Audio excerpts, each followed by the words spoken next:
I want to welcome you all here this morning. We're delighted to have you here. My name is Aziza Davis Goins, and I am the president and CEO for the Sacramento Black Chamber of Commerce. And we want to welcome you to hear some of our experts from our area in hopes that the information that they will impart today, you can take back to your respective homes and perhaps build your communities in ways that you might not have thought you'd be able to do. So we're delighted to have you all here with us today.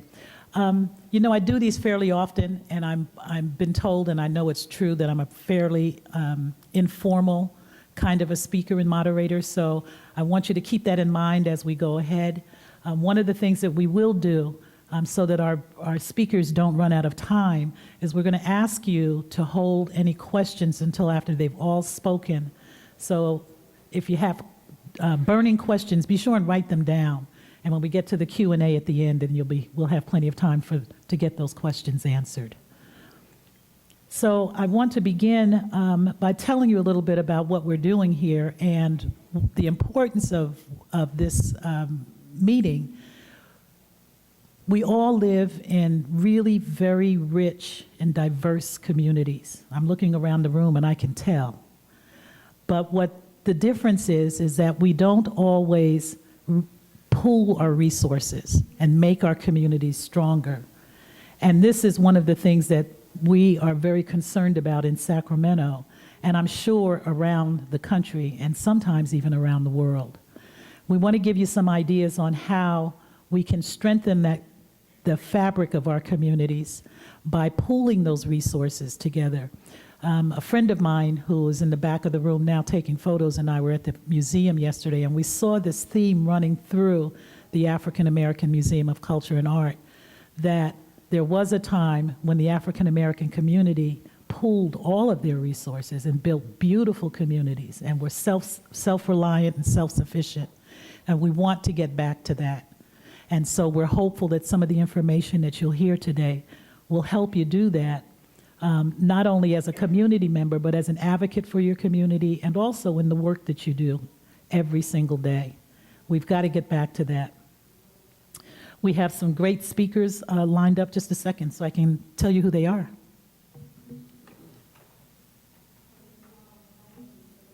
Our first speaker today, many of you may know him because he's everywhere all the time. William Jamal Miller is the Deputy Director of the California Department of Public Health in the Office of Health Equity. And he was appointed to this position by our governor, Jerry Brown, and is the state's lead advisor on issues relating to health and mental health disparities and achieving health equity for all Californians. He is responsible for overseeing the implementation of California's health equity strategy and guiding the work of a team whose reach extends across the state. He is rich in knowledge, and I'm sure that you'll enjoy hearing from him. Jamal Miller.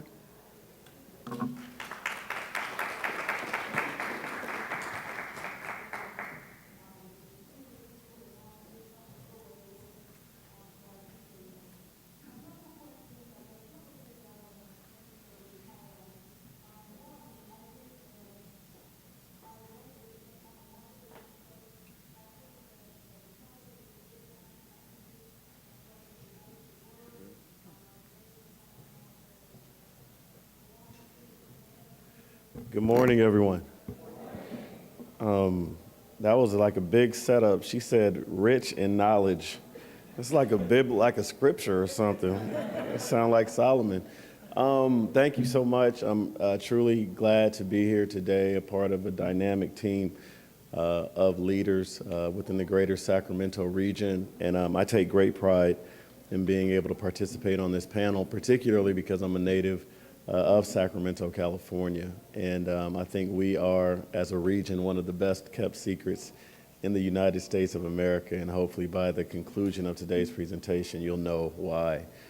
I have the great pleasure of leading California's Office of Health Equity. And one of the key components of having healthy communities with regard to life expectancy and enhanced quality of life is sustainability.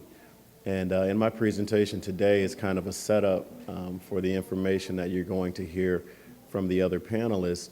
You'll hear me talk a little bit about health, but really health is far more than just medicine. It's far more than just doctors. It's far more than just hospitals. It's about public safety. It's about strong economies. It's about a climate and an environment that is conducive to healthy and thriving living. So I'm going to set that up today and talk about what we do in the Office of Health Equity. And once again, just honored to be able to share with you. So the Office of Health Equity, our mission in the office is to promote equitable social, economic, and environmental conditions to achieve optimal health, mental health, and well-being. Health equity is a term that you probably hear often, and folks say, you lead California's Office of Health Equity, or like, do you finance health care, or do you manage a hedge fund? I'm like, no. Health equity is defined as it's the efforts to ensure that all people have full and equal access to opportunities that enable them to lead healthy lives. And the reason why I like to take time out to define what it means is so that we can level set and be on the same page when you hear health equity.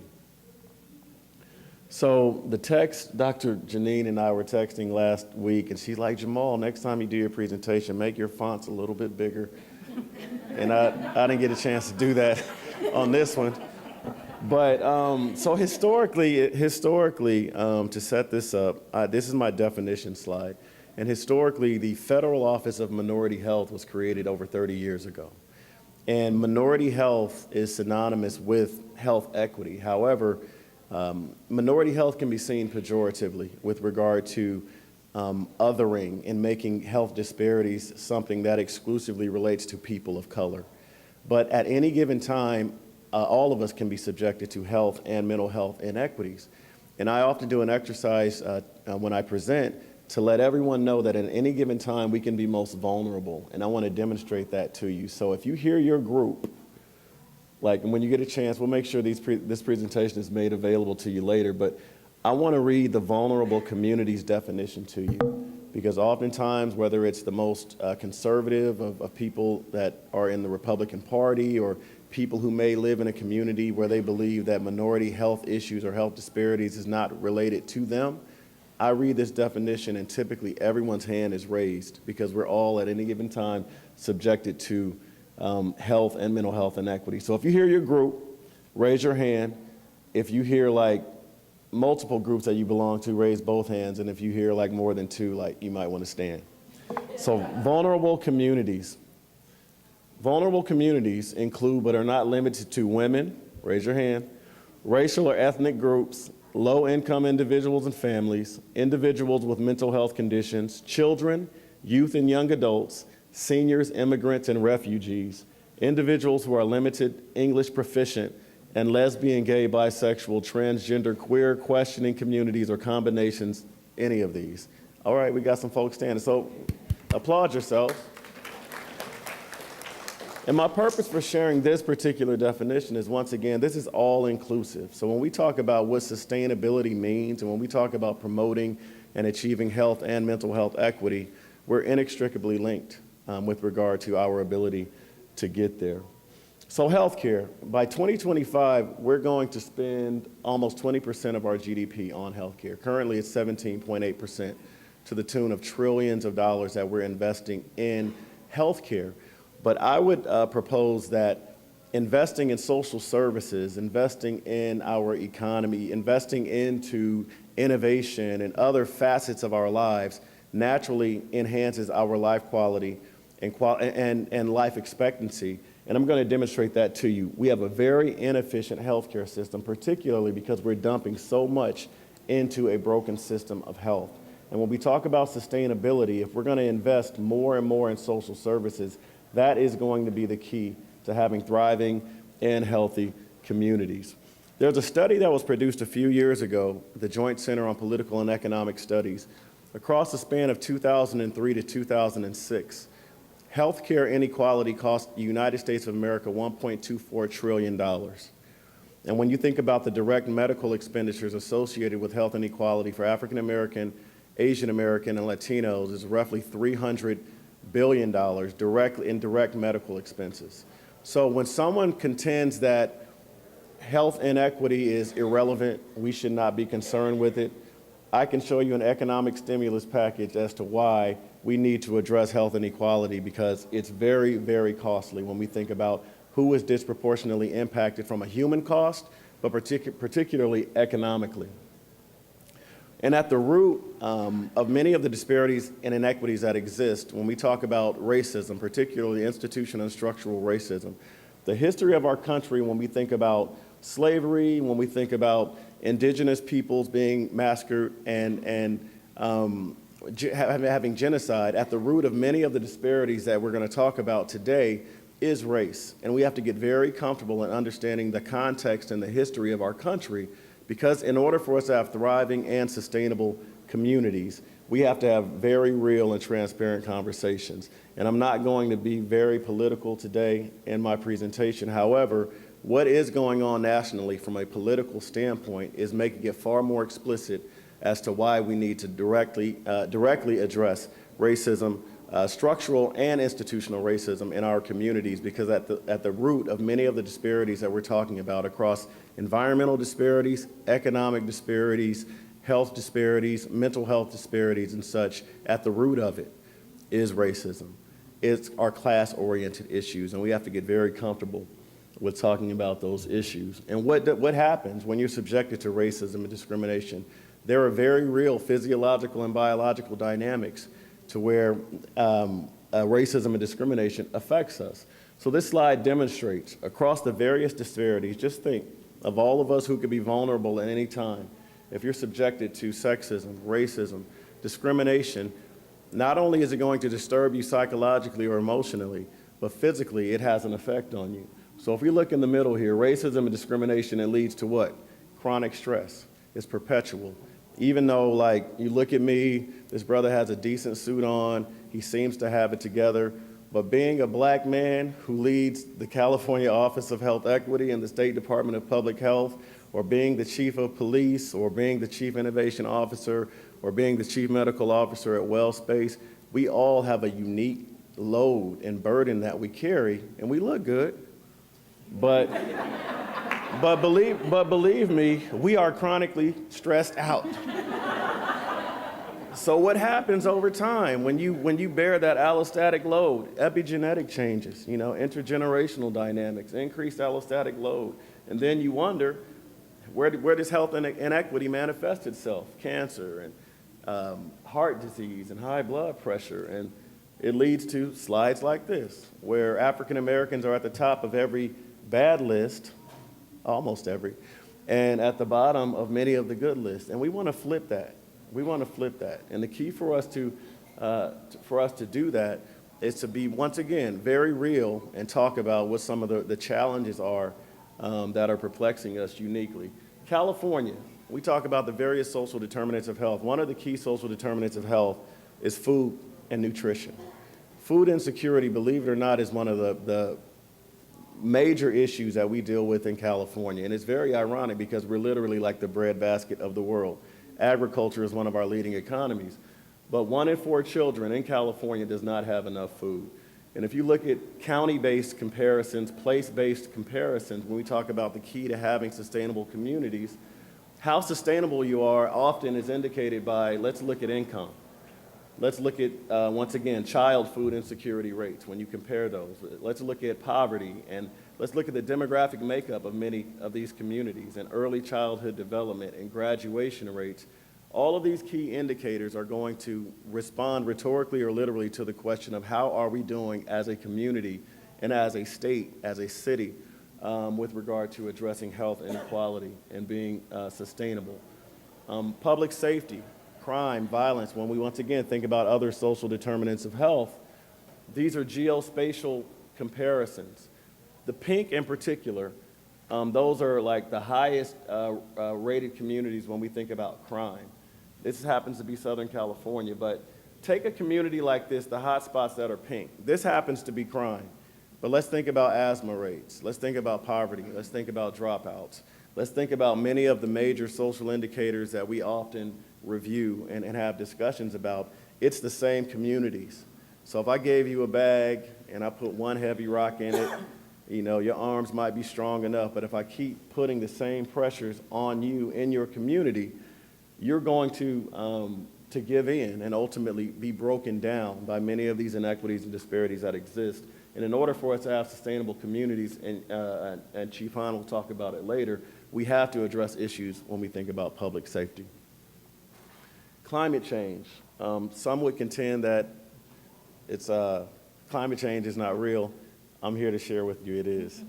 One of the teams that we have in our Office of Health Equity is our Climate Change and Health Equity team. And once again, when we think about who's most vulnerable, looking at this slide on the left, once again, the font may be small, but the dark blue on the left, these are where some of the most diverse communities are. People of color happen to reside in these areas, in this corridor of California. On the right side is air particulate, which just so happens to overlay with some of the most diverse communities of color. Once again, sharing with you, when we think about sustainability and the issues that need to be addressed, climate change, global warming needs to be a key component of the conversations that we're having. And then lastly, oftentimes we don't talk about politics and civic engagement as a key social determinant of health, as a key component of sustainability. To summarize, this Black Lives Matter study that was done in 2015 by Dr. Javier Rodriguez, this essentially says that from 1970 to 2004, there were 1.7 million deaths in the African American community due to health disparities. If those 1.7 people had been around in 2004 and voted in the 2004 election, John Kerry would have been our president instead of George Bush. So just think about that. 7 gubernatorial races would have been flipped in 2004, and 11 state senate races would have been flipped. So when we think about the importance of political incorporation, civic engagement, and why is that important when we think about sustainability and health? Because when we're electing people to represent us, to serve us, or people are being appointed to serve us, going back to that slide, we spend 17.8% of our GDP on health, right? So most of the decisions that are made around health and human services, social services, infrastructure, they're made by people that we elect to office. So the last I heard, unhealthy and dead people don't vote and aren't active. But if we activate ourselves from a political engagement standpoint, we can truly transform and foster sustainable communities. And I would also contend, when you hear like voting suppression and some of the others, or repealing Obamacare, for instance, there's strategy behind that, because once again, unhealthy communities don't vote, dead people don't vote. So we have to be very, very wise and strategic in understanding that the game is much larger than just simply repealing Obamacare or suppressing people's ability to vote. So as I wrap up, this public health framework, and this is probably my favorite slide of this entire deck, because what you're going to hear today, from downstream to upstream, this is the path by which we achieve health equity and sustainability.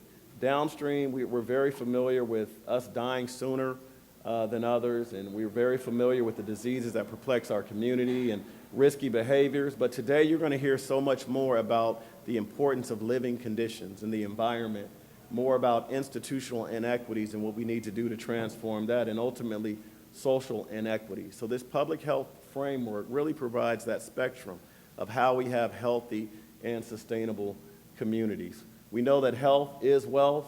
Income plays a key role in our health.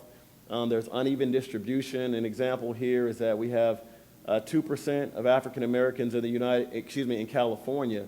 Let me flip that. 6% of people in California are African American. However, we have 2% of the wealth in California.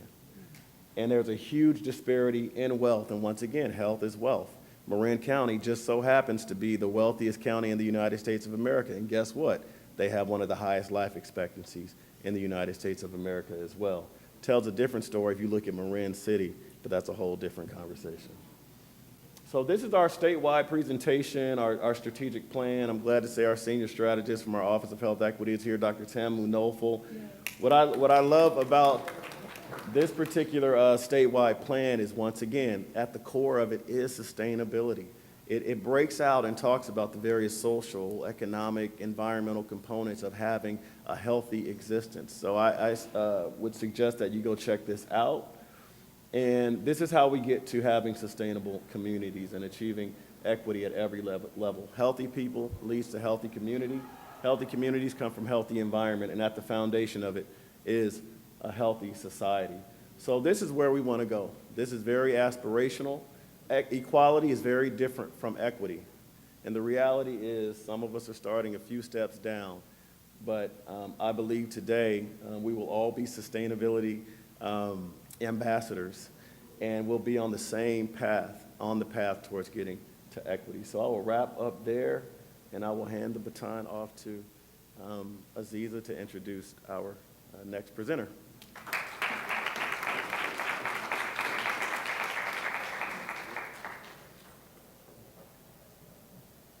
Thank you so much,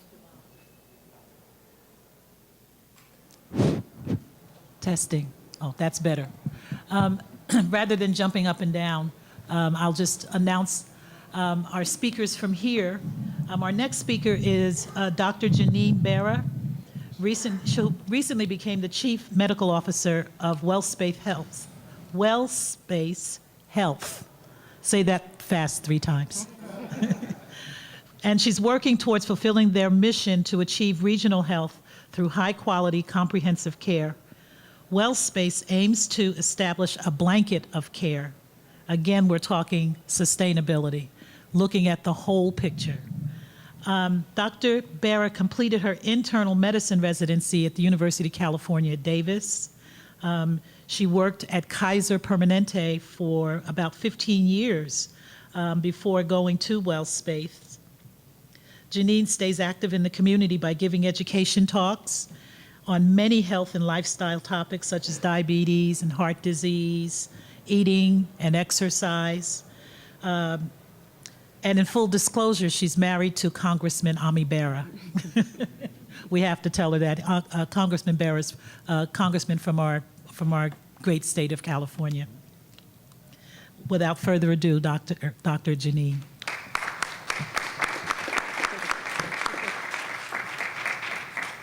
Thank you. Well, I am very honored to be here with you this morning to share some of this information. And Jamal, you really led it off good because there is a lot of kind of doom and gloom and despair. And every time I prepare one of these talks, I'm struck by it again. And however, I always try to talk about something, maybe a little brighter, things that we are doing. And so I'm going to share with you some policies that are working, some that aren't working, and some different programs that we have in Sacramento that are making a difference in our community. I've lived in Sacramento for over 20 years, and although I'm from Southern California, Sacramento is my home, and I love our community, and that's why I'm really happy, again, to be here to share this with you today. So here's a slide that I've been showing for many years, and it almost doesn't really matter the year because anytime I go to pull it, it looks the same. And the second column in is African Americans. We die of everything more. These are the top 3 causes of death: heart disease, diabetes, and cancer. And we're the highest in all of them. Now, this slide also, again, says heart disease is number 1, cancer, homicide, diabetes, and perinatal. However, the yellow that you see shows you things that are actually positive about being African American that we don't die from. So we were joking a little bit earlier, we might go out and kill you, but we're not going to kill ourselves. We don't commit suicide, which is really interesting. Now, what is at the root cause of a lot of this? This is what we think about in medicine. What can we do to make a difference? And if you look here, here's a chart that many of you may have seen before, and it starts back in 1994 on the right side, and it looks at obesity rates and diabetes. So what happens is when someone is overweight, they're more likely to get diabetes. And why that matters is because when you get diabetes, I always would describe it in primary care as that is what slowly causes the destruction in your body on a cellular level. That blood sugar floating through your bloodstream, it rusts your pipes, it punches holes in your nervous system, so then you end up with diabetic nerve disease, blindness, and because it's also bothering your bloodstream, it also raises your blood pressure and makes you more likely to have a heart attack or a stroke. So it is what is the basis of the reason why heart disease is such a big killer. But the best thing about it is that you have a lot of power to slow that down if you start with thinking about prediabetes, which is a diagnosis that you have before you even get diabetes, to give you an opportunity to make some lifestyle changes. Because then when you make those lifestyle changes, you slow down what I often describe as diabetes is like a train. And when you get that prediabetes diagnosis or that diabetic diagnosis, that train has left the station.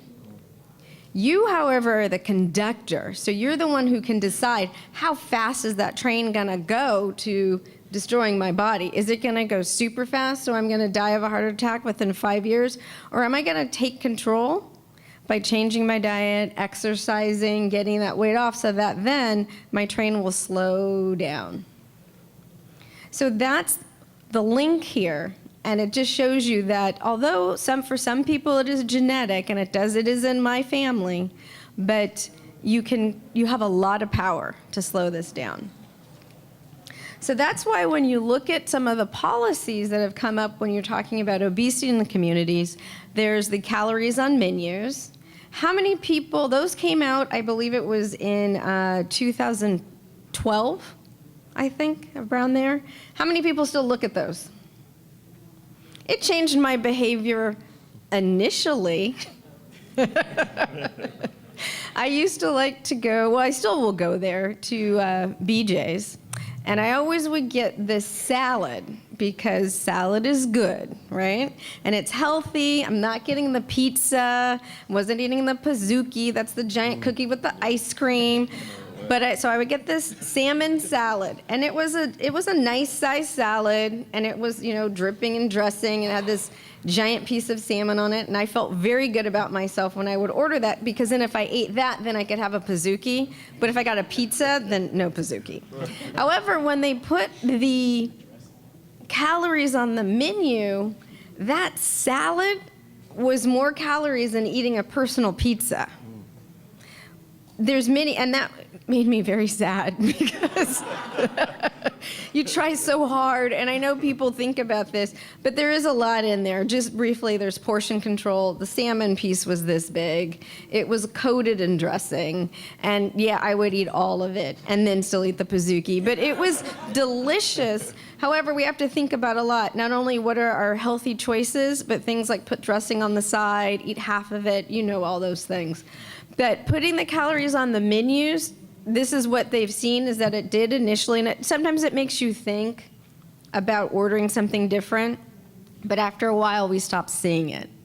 Then there's the soda tax that was enacted in Philadelphia and Berkeley, and it has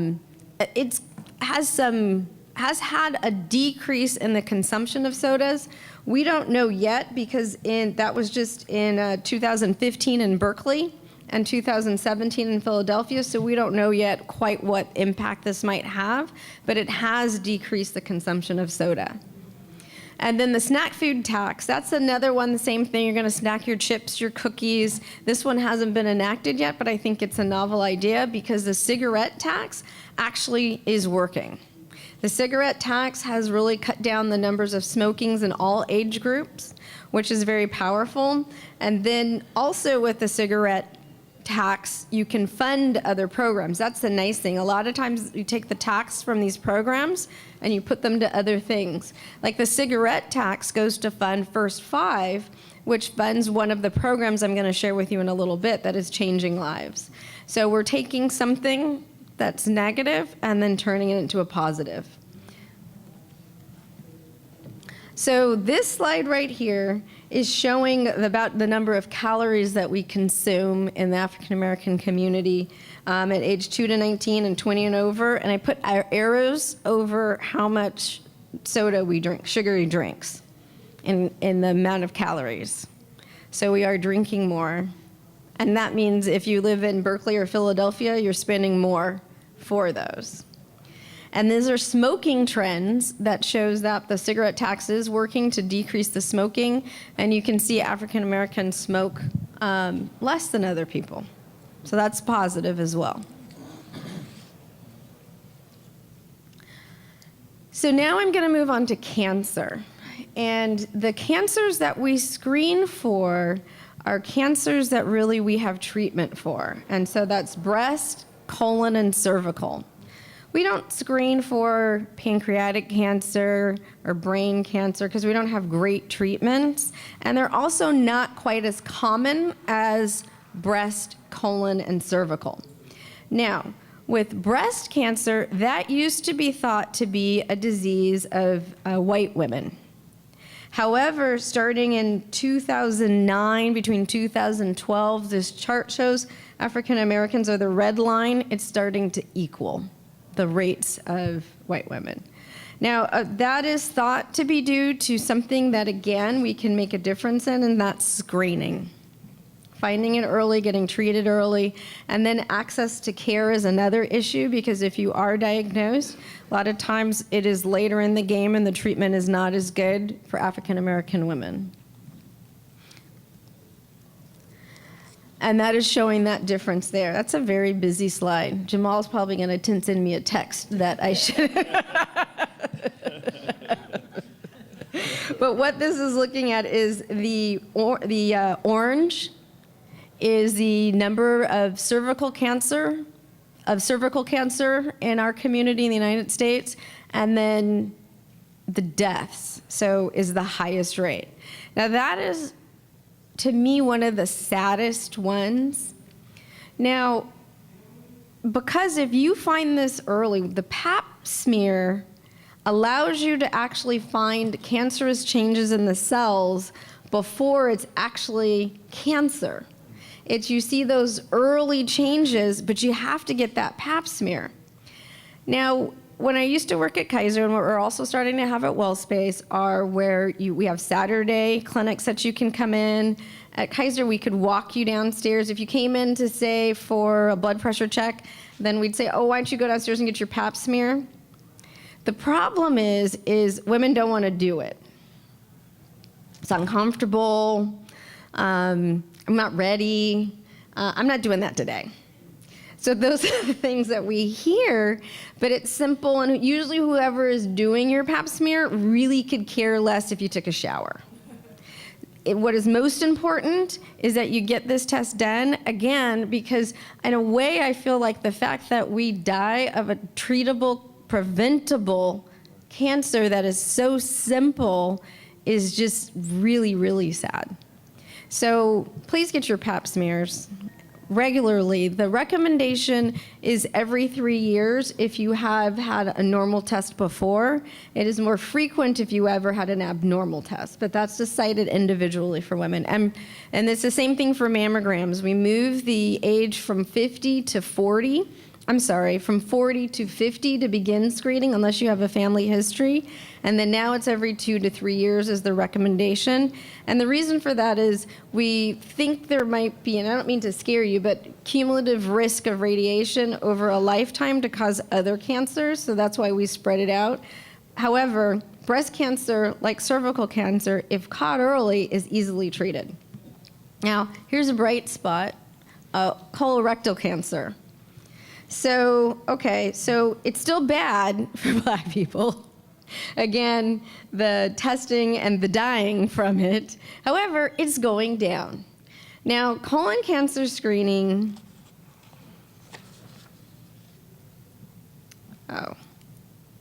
Colon cancer screening is a little bit, has changed. And now we use the FIT test. How many people have ever done a FIT test? You've got Anyone? Just one hand back there, one over here. So it's done when you're 50 or older. So I don't mean to call you out as old. But you no longer have to do a colonoscopy. You just take these cards home, and it's gross. You have to stick a little stick in your poop, smear on a card, mail it in. If that is positive, because this is so sensitive for blood, then you do a colonoscopy. And you do this test every year. So people are starting to get tested now for this in a greater number. And I did have a patient he was a gentleman, African American, about 67 years old, and he came in for his physical. And I said, you really need to do your colon cancer screening. And he's like, I'm not doing a colonoscopy, right? Because a colonoscopy, you have to have this large tubes put in your private, and that's kind of uncomfortable. I said, but now we have this other test. Well, he did this test, and then he found out that was positive, and we found his colon cancer when it was a tiny polyp. So all that he had to have done was to snip that off, and then come back and repeat a colonoscopy in a year, and then 3 years, and then it spreads out. Rather than not knowing, and now that tiny polyp has now spread all over, and now we're talking complete removal of the colon, or a section of it. So that's the power of this. This gentleman is off golfing, having a great time, and his life expectancy hasn't been diminished at all. He may not be able to sit down quite often after the colonoscopy, but that's the only side effect. Now, what do we do about this? Now, so the Affordable Care Act. The Affordable Care Act does increase access to care, and it should be supported. It is not perfect, but it is a beginning, and we are working out the kinks in it, but to remove it entirely removes this patient that I was very proud to actually share with President Obama when I met with him that I had a patient. She's a nice woman. She worked in a nonprofit, which meant that she didn't have health insurance. This woman was 52 years old. She had diabetes. She had a problem with her thyroid, and worse, she had a very large skin cancer on her face. One of those ones that looks like that you're not sure if it's a cancer, but you're not sure, it is like a wicked witch mole. And so she just had it there, and it was getting bigger and bigger, she said. And she was taking her medications occasionally, but she would spread them out because she couldn't afford to pay for her medications. But with the Affordable Care Act, now she could come in and see me as her primary care doctor. We could get her diabetic medications, get her thyroid medication, and get this skin cancer cut off her face before it really started to cause her problems. And that was the power of access to care. We need to increase each and every person's ability to see a doctor. That was the colon cancer slide I was looking for a minute ago. So now I'm going to talk about something else that is pretty devastating. And that is that black babies die 2 to 3 more times than other babies. 2 to 3 more times. So that means that out of 100,000 births, 83 black babies die compared to about 34 of any other race. There's many reasons for this, and things like co-sleeping, inadequate nutrition that Jamal talked about, not getting good prenatal care because of not having access to hospitals and doctors, and the list goes on. In Sacramento, that was funded by First Five, we have the Cultural Broker Program. The Cultural Broker Program not only has home visitations for pregnant women where they go out and assess their home and help them with their nutrition, connect them in with other social services, and talk to them at a level they can understand, because they also talk about co-sleeping, because that's when you sleep with your baby, and then what happens is you're so tired as a mom, you don't mean to, but you do roll over on your baby and you don't know it, or you somehow move the blanket and then the baby's smothered. It's also because of low birth weights. a baby that is born either too early or is too tiny is more likely to die. So in the Cultural Broker Program, not only do we address a lot of the social issues around it, we also do another thing. With Medi-Cal, what is covered is there can be an ultrasound to look at what is going on with the baby early on in the first trimester, and then again at 20 weeks. However, in African American women of no matter what the socioeconomic status of this woman, at 24 weeks, the cervix might start to thin. And when the cervix starts to thin, flatten out, that's when the baby's going to be delivered. The earlier this starts to happen, and so 24 weeks, we can get in and the OB can make an intervention like bed rest, or actually for some women, you can do a cerclage, which is, it sounds drastic, but it saves the baby and saves the mom, is to sew the cervix closed so that babies are more likely to go to term. And when they're more likely to go to term, then you have fewer low birth weight babies, which means lower infant death. This is working. And this is what we do in our Cultural Broker Program. Again, it was funded by First Five, which was funded by the cigarette tax. So that is very hopeful that we can do all these things, and then we can have this additional ultrasound as part of this program. Is that in this program, since its inception in 2015, we've had no deaths. We've had no low birth weights, except for twins, which are traditionally lower birth weight. We had 7 sets of twins. But that was in the past 2 years, and we're going to our 3rd year. So programs like these work.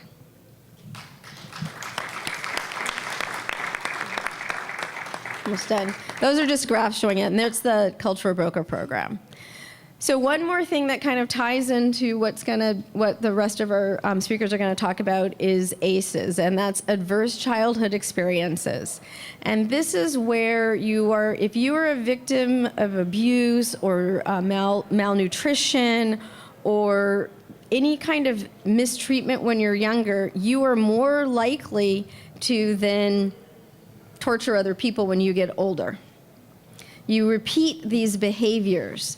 And this is a newer field of study, but it's really trying to look at what might we do to break that cycle. Obviously, you can't go back in time to someone and remove an adverse event, but a lot of times those events, they weren't talked about, or things would be said like someone who was, say, a child molester, oh, well, that's just what she does.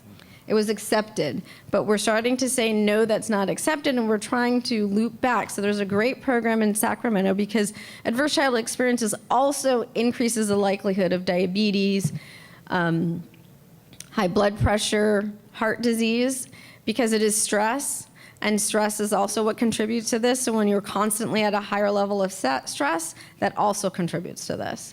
But there's a program in Sacramento, it's the Brother to Brother program, and it's really grassroots. It takes a lot of the men who have been imprisoned, either drug dealers or gang members, and a lot of times when they start to open up, they report how they were mistreated when they were children. So we have those men going back to talk to young men about how to break that cycle, so that they don't grow up to perpetuate this behavior.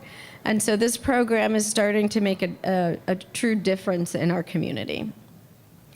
So thank you very much. Thank you, Janine. It's a wealth of information. And I hope that you're writing down your questions so that you will have those at the end of our session so that you can speak to Dr. Bera and or to Jamal and our other speakers and get more clarification on things that they're presenting. So we're going to move along, and we're going to talk a little bit now about another aspect of community and sustainability that we haven't talked about yet, and that's a very important piece, economic development. There is nothing that's going to happen without a good, robust economic development piece within your community. And for that, we have Lewis Stewart with us today, who currently serves as the City of Sacramento's first Chief Innovation Officer. Within the Mayor's office, for Innovation and Entrepreneurship. Mr. Stewart is responsible for the development of a broad citywide portfolio of programs and initiatives that support drive, influence, and build upon the City of Sacramento's economic inclusion philosophy. Louis?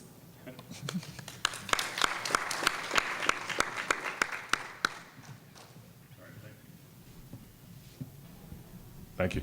All right, thank you, Aziza. Actually, thanks for inviting me to even be here. And I'm not going to stand at the podium because I have height issues. Most microphones don't tend to pick me up. So, and to speak to Jamal's point about we all have stressful situations going on. What Aziza just read is causing me great stress. And somebody pointed out how many more gray hairs I actually have when I let my beard grow out for No Shave November to support the promotion of colon cancer screening. Anyway, so with all that said, now the big stress of public speaking. So real quick today, just I'm gonna give you a quick overview of how I even came into the spot for the city. But then just a little bit about where Black business is today. Look at how we can actually do a better job workforce development. And for all you guys that have kids in here, drag your kids places like this so they can actually meet folks like you and others. Like I do my kids. My kids are annoyed with me because I take them everywhere. But at the end of the day, when my 12-year-old son looks at me and says he doesn't want to get an autonomous car because they can get hacked and they can drive him into the ocean, I know he's actually listening to something. So real quick, just a quick intro to me and what I do, a few numbers, and then we'll go from there. Is it possible to get that side off so we can open it up all the way, or no? No? Okay, fantastic.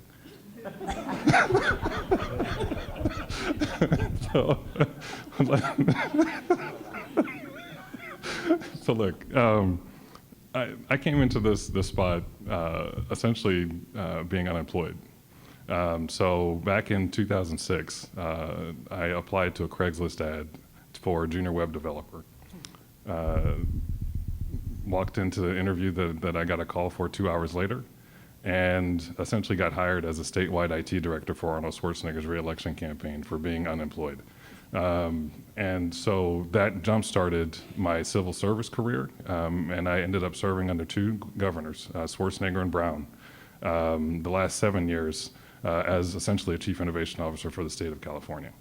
So a lot of what you see on this screen about the iHub program is a program that started slightly before me by another African-American, Del Bonner, and it was my job to grow it.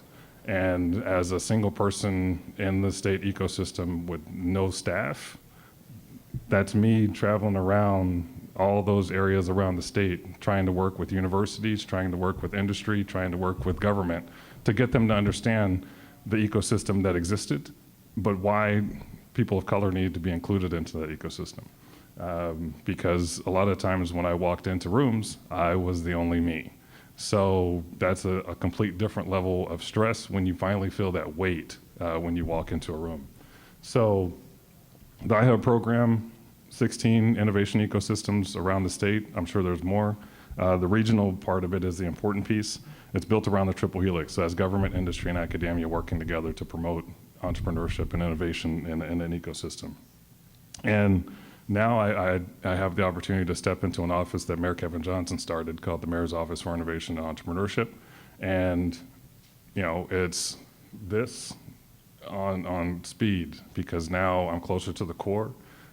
Whereas when in the governor's office, I was a few steps removed from the governor. So, if I got to see him, great. But, for the most part, I tried to stay out of the Capitol, and it was good. Now I'm actually in City Hall. The mayor has been texting me this morning because just like every other mayor in the U.S., he wants to compete for the Amazon headquarters. And so, and I'm not in Sacramento right now. So that's a complete different level of stress again. Look, by the numbers, minority businesses only make up 14.6% of all business in the U.S. And the Small Business Administration says that blacks account for 7.3 of those businesses, so as 1 in 14 business owners. And that goes back to me walking into rooms, being the only me. Imagine traveling the state, seeing all this innovation, all this entrepreneurship, all this creativity happening at the university level, and somebody from a company walking up to me saying, "I know this is over your head, but we just kind of go with it." To which I turned around in front of her boss and said, "Look, I wanted to be a chemical engineer when I went to Santa Clara University. My coaches, however, decided that I was not going to be, so they dissuaded me from doing that. Yes, I have a studio art degree, but that doesn't mean that I don't understand what these scientists are saying." So that right there is important context, because if you have 220 minority-owned businesses that opened up in California in 2015, and I didn't see one in all of my visits, it's a challenge. It's a challenge. But that's, again, why you take your kids to all this stuff, so they start to understand how to assimilate. They understand what's out there. Access and awareness is key. I guess I should do both at the same time. So right now is prime opportunity. And I was talking to some folks earlier. It may be a little too late, but it's still at the beginning. There's a paradigm shift happening where back in the 60s, manufacturing was the go-to job, especially for the black community. You walk in, you knew somebody that knew somebody that knew somebody, you got a job in manufacturing, building cars, steel, whatever it was. That was 27% of all jobs were manufacturing jobs. In early 2015, that number shifted downward to 13%. So that means that low educated, low income earners aren't being able to walk into a factory anymore.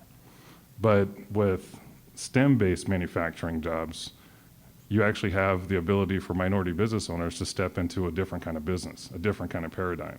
Not necessarily only being a retail outlet or a construction outlet. Not that there's not anything wrong with those, but understand that there's a complete shift happening, complete paradigm that's changing. I'm out talking about autonomous vehicles. I'm out talking about advanced transportation systems, Internet of Things, which is the connected of everything. So I'm picturing how Sacramento can be one of the most connected cities in the U.S., if not the world. And the reason why Sacramento is important in that is because we're the capital of the sixth largest economy. So if we're not talking about it, it's going to happen without Sacramento, which means a lot of the legislators aren't going to necessarily know what happens, or they're going to come to Sacramento with their own agenda for their own communities. And so me being in the position I am, being able to walk into these rooms because of the resources, it's a great opportunity. And so I'm honored to be here today in front of all of you. Emerging markets require the people, or could require our people and our companies to be more agile and more adaptable. And those are traits that our communities of color have shown for years. And if we don't step into that strength now, we're going to get left behind again. And we're going to be trying to figure out, why are these self-driving car companies doing all this? And again, we're just the consumer, as opposed to being in there. We have our kids in coding academies, but do they understand how those coding academies lead to programming for cars? Do those kids understand how coding academies can lead to cyber, which protects the hacking of cars that drive you into the ocean? You actually have to start connecting the dots. There's a need for us to embrace these new realities so that we aren't left behind again. I spoke about my son. That's him playing video games on the bottom corner. But I took him to one of the companies that we funded through our Rapid Acceleration Innovation and Leadership in Sacramento program. And this company is actually essentially a warehouse for game producers. So the gentleman that he's talking to produced a game, and he was sitting there playing it. And my son's standing there drooling, trying to figure out, how he can get his hands on the controller. And so he finally did. And for the next 20 minutes, I listened to the game maker trip out over how my son's brain worked, because he was doing stuff in the game that he, as the designer and creator, had never seen before, and invited him actually to come back and test other games. I didn't put a picture of my daughter because I only had half of her head, and she wouldn't approve of that picture. So, but she did basically the same thing. But what you see in these pictures is what I'm doing now. I'm out communicating, I'm out connecting, I'm out collaborating, I'm out coordinating. And Yeah, there's all these stats out there about 38 to 50% of job displacement is going to happen because of automation. But you also have to look at the fact that right now is a prime time to set up programs and policies that are going to actually get you back into the workforce on the front end, as opposed to trying to figure out 15 years down the line how you got left out again. And so proactively in Sacramento, starting to connect a lot of these programs together. Top right-hand picture is a Square Root Academy, led by two brothers out of Sacramento. One came out of, one's an engineer at Boeing. I forgot where the other guy was from, but one of their biggest challenges, successful program, but one of their biggest challenges is getting kids to the program. So I need to connect them to the programmers and so on and so forth, because they're teaching kids STEM, but again, there's no pathway for them to see what's next. So I talked to them about connecting to the guy at the bottom so that those kids can actually go start testing video games with all the video game programmers, because they all love video games. So it's just a matter of trying to figure out how to connect. In the bottom left-hand corner, I'm part, the one board that I'm truly active in is the California Airshow Board. It's really promoting STEAM for future pilots and getting kids into aviation. So we're sitting there with a couple pilots, parachutists, speaking to a black charter school in Sacramento, and having them ask a bunch of questions about jumping out of planes, flying planes, and so on and so forth, to get them to see that there's other careers out there besides sports.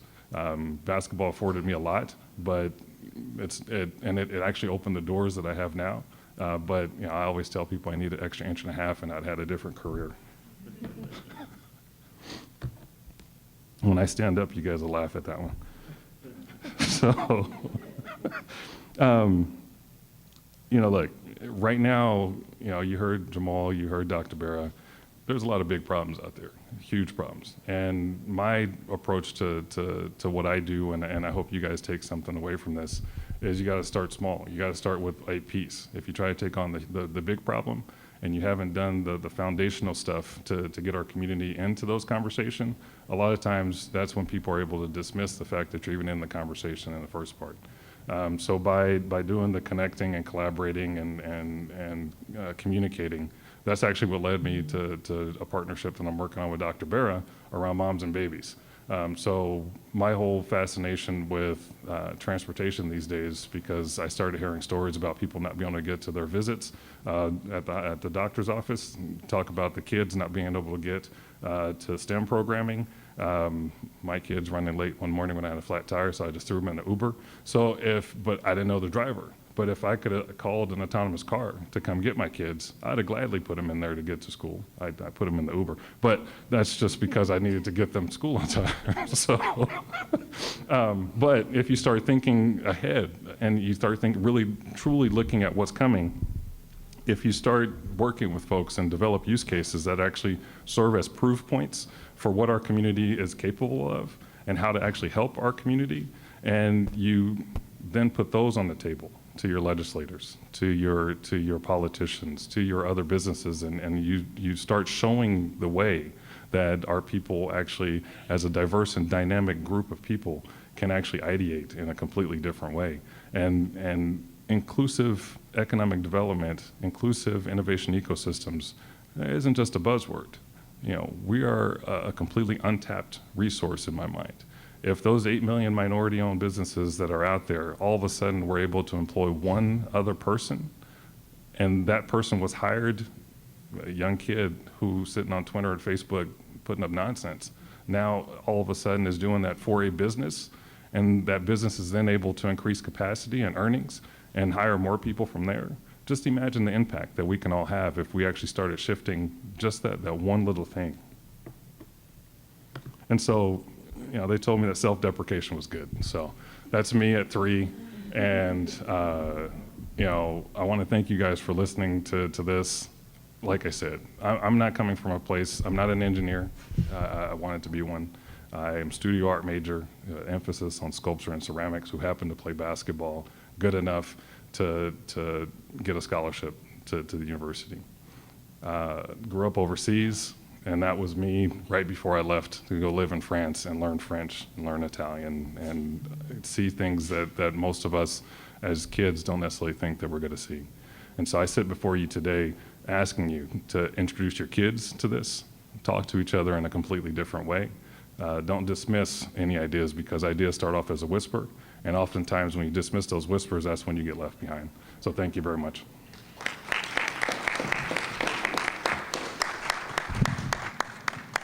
Thank you so much, Louis. I much appreciate it. So, you know, we talk a little bit about the importance of healthcare and economic development, but our communities wouldn't serve us well without energy. And our next speaker is going to speak to that very point.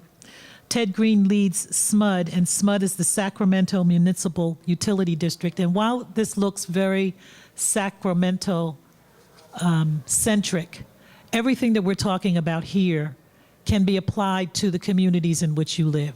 So don't think it's just about Sacramento. It really is about our communities and the communities that we hold dear to ourselves. Take this information back and enhance it in the communities in which you live and work and play.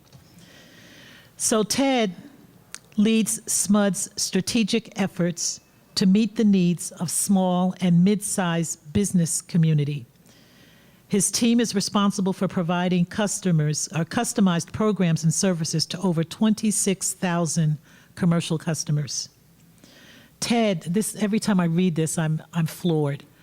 But he has over 35 years of utility experience, including time spent in key account management, energy efficiency programs and services, and nuclear generation. He doesn't even look 35, does he? Oh, see. Without further ado, Ted Green.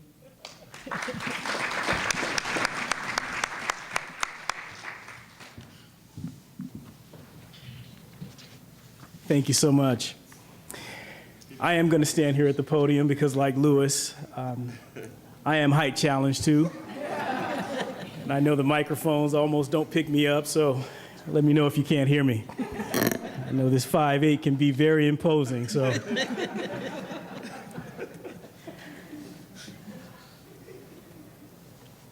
I'm just getting off of an airplane from Asia, and so I have the luxury of my presentation going sideways because I've had 10 cups of coffee already this morning, so. But I'm glad to be part of this panel. I'm also glad to be a member of SMUD.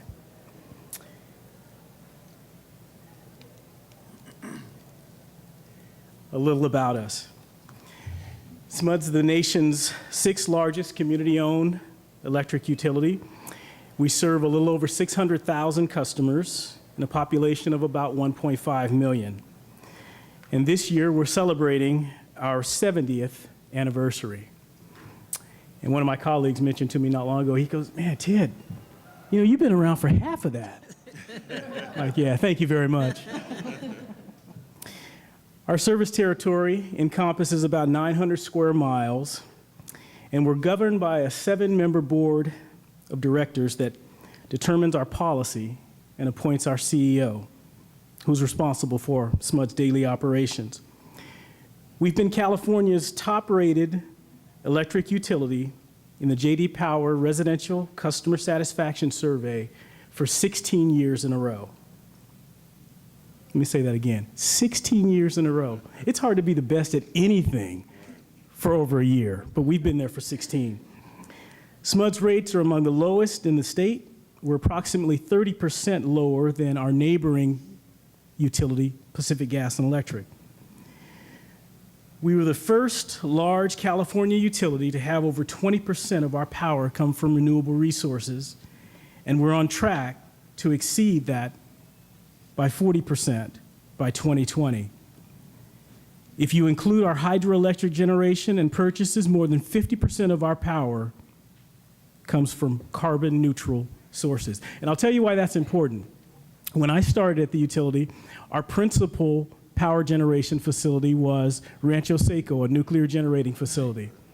And when I started at the utility, see this gentleman here in front of the camera, there in the black suit with that head of hair? That's what I look like. And then I went to work at a nuclear power plant. And now this is what I look like. Economic development. We at SMUD absolutely believe in economic development. We're promoting economic vitality of the region and the growth of our customer base because this is one of our key values. It's one of the key values of our board of directors. And this means that we promote rate affordability.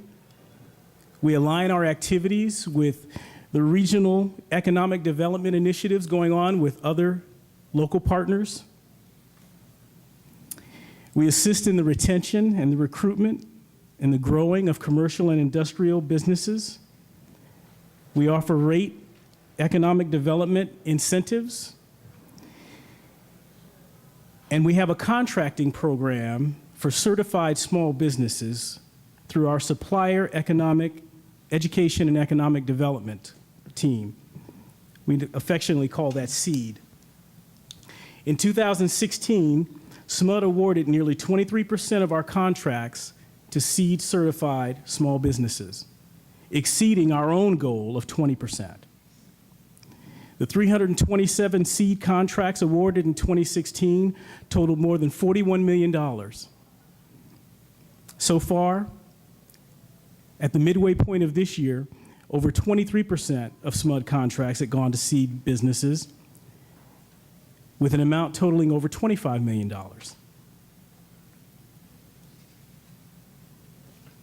Helping those in need. Another core fundamental issue at SMUD is helping those in need. Earlier this year, the SMUD Board of Directors approved a rate change for what we call our EAPR strategy. EAPR is our Energy Assistance Program rate for those in need, for low-income customers. It makes electricity more affordable for qualified low-income customers by providing discounts on their monthly bills. Historically, our EAPR eligibility has been based on income, and the size of the discount was based on how much energy you used at your home. We re-examined the discount rate with the goal of better aligning our customers who need the most help.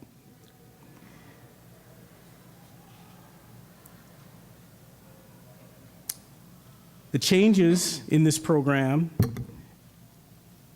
help to better align the services that we provide so that those at the lower end of the economic spectrum receive the most help. So those who are now at the 0 to 100% on the federal poverty level, they receive the greatest discount from us through the EAPR program.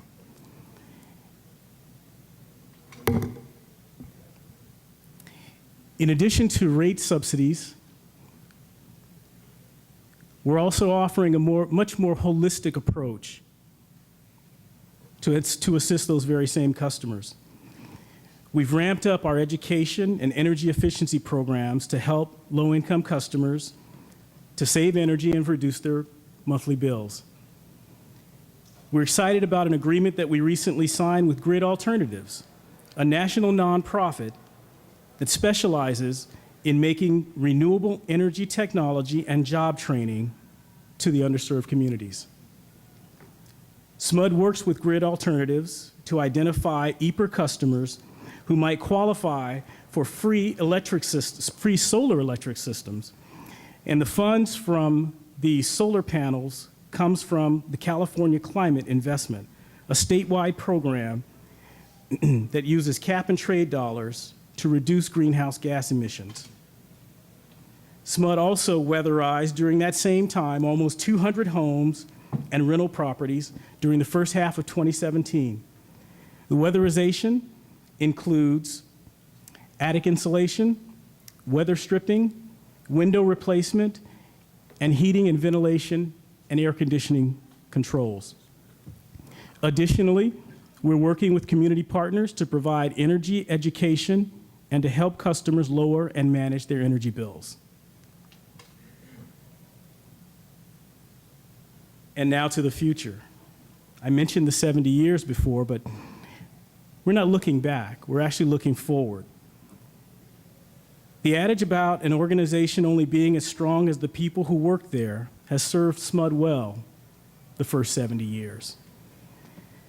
But the influx of new technologies and the growth of distributed resources such as solar, wind, geothermal, and others in the industry make it truer now than it's ever been.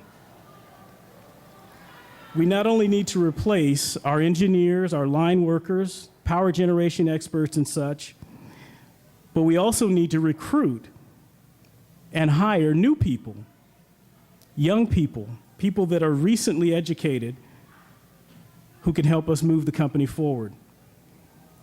In 2016, SMUD initiated a Powering Futures scholarship program.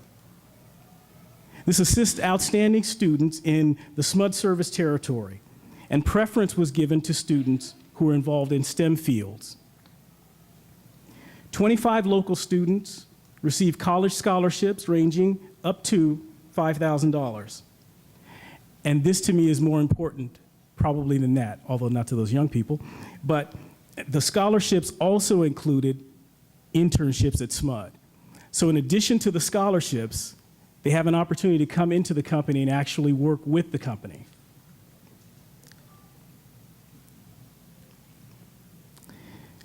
SMUD recently established a $250,000 endowment at Sacramento State and UC Davis to fund additional scholarships at the region's 2 main universities.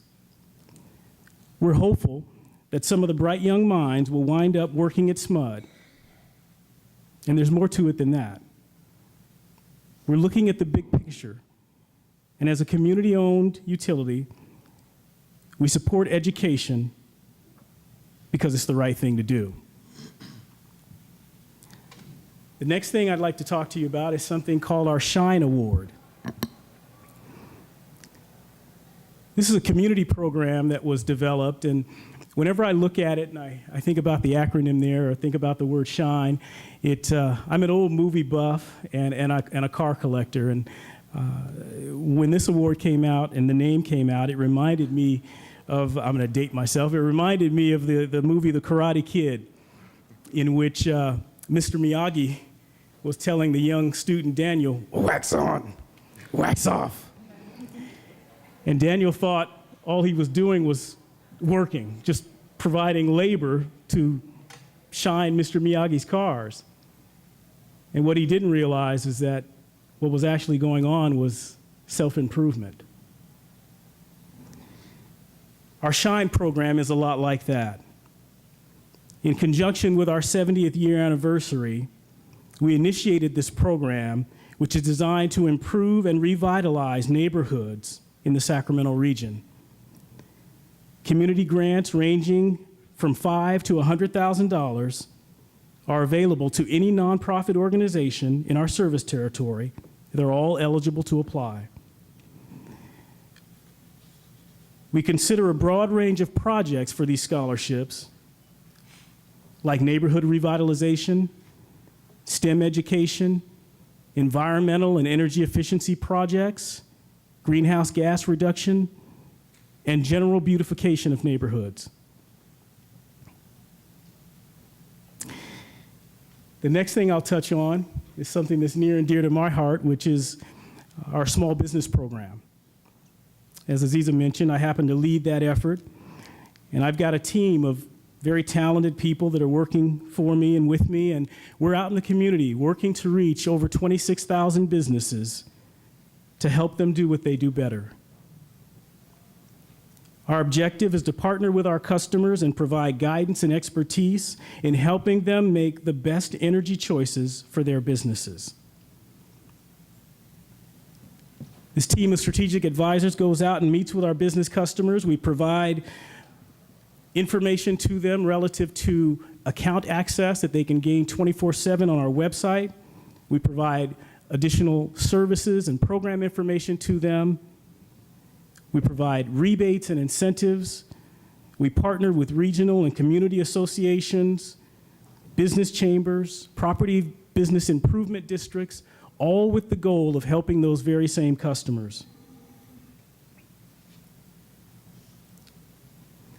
We offer customized billing options, which helps these customers to be able to pay their bill when they're best able to afford it, when they can budget that bill like they do a lot of their other services. We provide energy management solutions.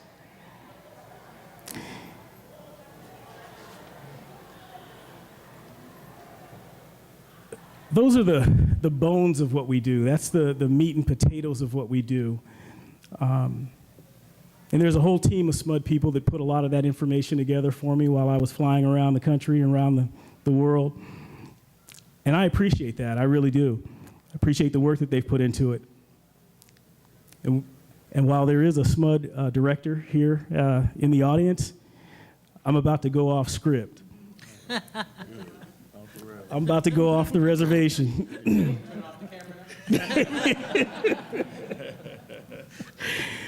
There's an old saying that if a tree falls in the forest and no one hears, does it make a sound? I submit to you that it's not enough to create policies and programs and services for the underserved communities if we don't get that information out to them.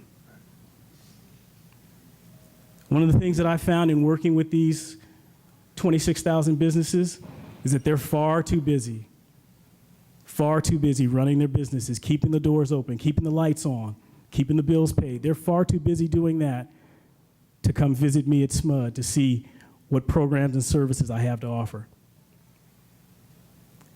With that in mind, SMUD created the SMB team. And we go out, and it's our job to literally go out and knock on doors, to talk to people, to meet them where they are.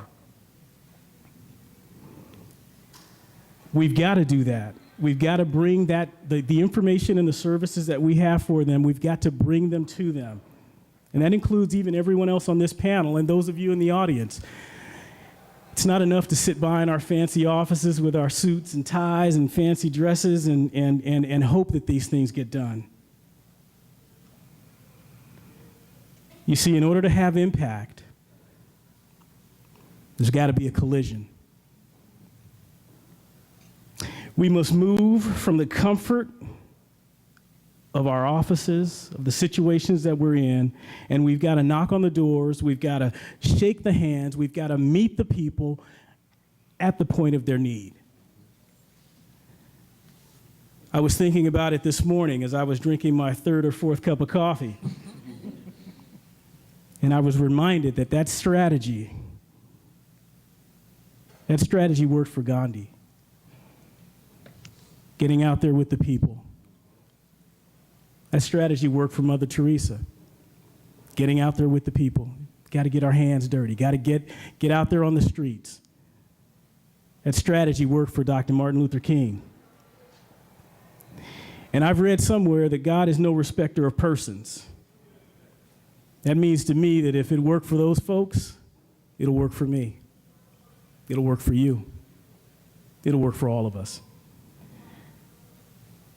At SMUD, we'll continue to partner with fantastic organizations like the Sacramento Black Chamber of Commerce to make Sacramento a more livable, more sustainable, more prosperous community for everyone. It's not easy. This is hard work. All of you are committed to it. This is hard work. But I'll leave you with this quote from another great hero of ours, Nelson Mandela, who said, "It always seems impossible until it's done." Get out there and get it done. Thank you all for your time.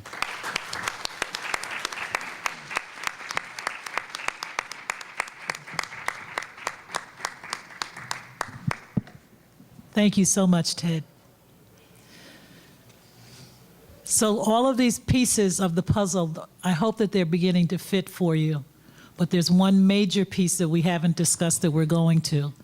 And we can't get any of this work without having peace of mind in the communities in which we live. Public safety is so important. It is such an integral part of our living experiences. And without having that safety and that feeling of safety in your lives, it's going to make it very difficult for you to get all of the rest of that work done. Having said that, I want to introduce you to Chief Daniel Hahn. And I have an old bio of him because it talks about him being sworn in as a chief of police for the city of Roseville, which is somewhere near Sacramento. But he is actually our chief now in Sacramento, chief of police. The first African-American police chief in the city of Sacramento. And I am not only delighted about that, but I'm also delighted to call him my friend and also one of my ALF buddies, my American Leadership Forum buddies. Thank you for being with us today, Chief. Thank you. So I'm standing up here because I'm not height challenged. I'm normal height, 6 feet. So for that, what that's worth. So I think I'll start with a little bit about myself because it forms everything I believe in what law enforcement is doing or should be doing and what I'm going to talk about today. So a little bit about myself. I was adopted at 3 months old by my mom and dad. Unfortunately, my dad died when I was 5. My sister, who's 4 years older than me, was born with hydrocephalus, and so she's both mentally and has mental and physical disabilities and is legally blind. I have 3 other brothers. When I was 9 years old, my older brother and myself were the only witnesses to a homicide that happened right in front of our house. For those of you that aren't from Sacramento, I grew up in a neighborhood called Oak Park that some might call a tough neighborhood. That's probably the kindest neighborhood name I've heard it called. So we had drug dealing, and we lived right on the stroll, so there's prostitutes in front of our house every day. So we witnessed, me and my brother and I were the only witnesses to a homicide where a guy got shot like 10 or 15 times in front of our house when I was about 9. When I was about 11 or 12, when I was in junior high, I had to testify to that in court, which was a little scary when you're 11 years old. When I was 16, I was arrested for assault on an officer in the living room of my home by the department that I'm chief of now. As a police officer in 1992, on March 7th, my mom's birthday, my younger brother was murdered in my beat on my shift while I was working, and I identified him. He had gotten involved in drugs, using drugs and selling drugs, and he got murdered as a result of that. And then at 19 years old, completely by accident, I had never dreamed of being a police officer, never even thought about being a police officer. I was going to college at the time. My degree is in business. At 19 years old, by accident, I went through the police academy. So I've been a police officer since I was 19. This month marks 30 years for me. So about 6.5 years ago, there was an opportunity that came up for me to go to Roseville from Sacramento as police chief, of which I resisted for about a month or 2, but obviously ultimately succumbed to that request. And I've been chief of police for Roseville for 6.5 years, and about a month and a half ago, the opportunity to come back home to my city where I was born and raised presented itself. So as Aziza said, a month and a half ago, I came back as the police chief. So that's a little bit of background with me. I wanted to kind of say why I'm speaking here today, and that's really, I believe everybody on this panel, and probably everybody in this audience, our job, our mission should really be to improve the quality of life for all people. That's what I think the mission of any police department is. And so it's with that framework that I'll say the things I'm going to say. So what is the issue when we talk about underrepresented communities in relation to law enforcement? Well, it's an issue that has been here since the inception of this country. There's never been a time in our country where every single neighborhood has felt valued and connected to law enforcement, whatever law enforcement looked like throughout the history of our country. I repeat that. There's never been a time where every neighborhood has felt that way. We need systemic change, not only in law enforcement, but in our community. We all have to come to the realization that we have to change the way we do certain things, fundamentally change those things, not nibble around the edges, and I'll get to that in a minute. But I'll give 2 examples of that. If you look at any recruitment video on most police departments, you're going to probably find things like smoke, people jumping out of trucks with guns, exciting stuff, pursuits, lights and sirens, and things like that. That doesn't always jive with what I just said our job is. Our job is to improve the quality of life of all people. And sometimes that requires jumping out of cars, and sometimes that requires chasing people. But 99% of the time, it doesn't require either one of those things. Yet our recruiting videos, who we recruit, are people that are looking for that. And so I say to you that if somebody is looking to become a police officer because they want to jump out of helicopters, chase people down the street, and run after people, don't get me wrong, those are fun things. Yeah. I've done all of them, they're fun. But if you're going into that profession because that's what you're looking for and you only get it like 1% of the time, you're probably not the happiest person in the world. The other thing is we often see videos. I was going to start with this and I forgot all about it. My profession is not controversial at all. We never see anything on the news about law enforcement in the community, right? So we often, how many people have seen a video on the news where somebody has mental health problems, might have a weapon like a knife usually, and then gets shot and killed by the police department? Anybody seen videos like that? Okay. So we often give officers awards for that, if they were in danger, right? Or if somebody else was dangerous. So if the guy that's got in mental health crisis is charging at a police officer and they're in danger or charging at somebody else and the officer shoots them, in most places around this country, they will get an award for that. And I'm not saying they don't deserve an award for that. But we recently, so I often consider myself my mother's son, a community person, a father, those sort of things. And then after all those things, I consider myself a police officer. So I always think that I'm enlightened with the community and all that. Until about 2 months ago, 3 months ago, before I was back with SACPD, there was an article that ran in our local paper that the title was, 2 police officers get an award, or something like, maybe not the exact words, but 2 police officers get an award for killing a mentally ill black man, which is true. That's what happened. Now, this guy was supposedly charging at him with a knife and all those scenarios I just told you. And when I read the title in the morning when I woke up, I thought, wow, that's not a good title. That's bad. That's really disturbing. Then I read the article and I realized to myself, if I hadn't have read the title, I wouldn't have seen anything wrong with that. Nothing. And I'm still not saying something's wrong with them getting an award for some of their actions that they did. But I realized that being a cop for 30 years has influenced my thinking to a certain extent. And I wondered, how could they not have anticipated that this would have been an issue? How could they have not anticipated this article title? Why? Because they're all cops, and they work with other cops. And so then I thought, we have several situations in my department in Roseville at the time where we had those exact same scenarios where the officers didn't shoot with a gun, but shot with some other type of tool, what we call 40 millimeter, which shoots like baton rounds, and nobody died. And I thought to myself, we haven't one time thought about giving them an award, even though it's the exact same scenario, except the guy lived. So next day I had a management meeting with all the managers, which was weekly, and I walked in, I go, who's giving this one an award and who's writing this person up for an award? Because we have to reward what we want to see. And I'm not saying the other reward is bad, but if we're only rewarding when somebody gets shot and killed, then why are they doing the other? So that's kind of a little bit of history that I wanted to share. Back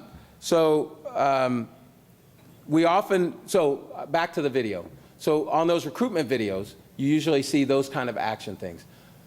I ask you, if you have time, go on YouTube and look up Roseville, California, not Roseville, Minnesota, or Roseville, Michigan, or all the other Rosevilles that I used to get hit with when they did something wrong in Roseville, California.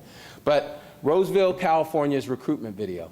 And you'll see we created a whole separate recruitment video that talked about adding value to the community, that talked about providing a service to the community, as opposed to all these, we put a little bit of action and almost all of this quality of life type stuff.